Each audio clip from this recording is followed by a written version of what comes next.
Au moins 11 personnes ont été tuées dans une nouvelle attaque de présumés rebelles mardi 27 mars 2018 dans la ville de Beni qui a entraîné une manifestation de colère de la part de la population ce matin.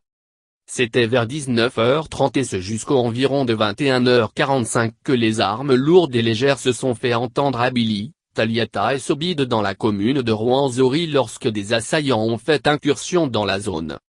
Les maisons des alentours de cette commune se sont vidées de ses habitants qui craignaient pour leur sécurité et nombreuses sont les personnes ayant passé la nuit dans des familles d'accueil ou des enfants séparés de leurs parents.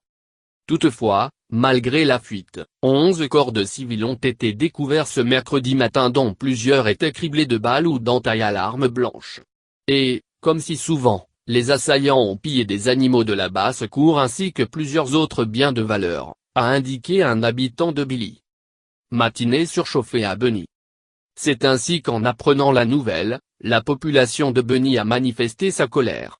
Des kiosques et pneus ont été brûlés sur le macadam au niveau du marché central de Kiokba, à Matonge précisément au parking Niavia et dans différentes localités de la ville.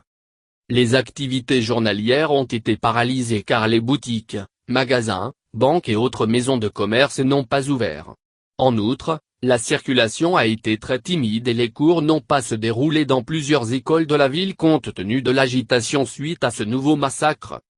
Les blindés de la MONUSCO ont même été empêchés de circuler et les soldats de la paix ont subi des projectiles de ces manifestants en colère. Les FARDC et la police ont fait usage de balles réelles et de grenades lacrymogènes pour parvenir à maîtriser les manifestants éparpillés dans plusieurs coins de la ville. Ils ont par ailleurs procédé à plusieurs arrestations de force de certains habitants sortis spontanément pour exprimer leur ras-le-bol de la situation sécuritaire. Quant à savoir avec précision les éléments qui se cachent derrière cette énième incursion, la question reste posée. D'autant plus que tant les autorités civiles que militaires contactées ne se sont pas encore prononcées.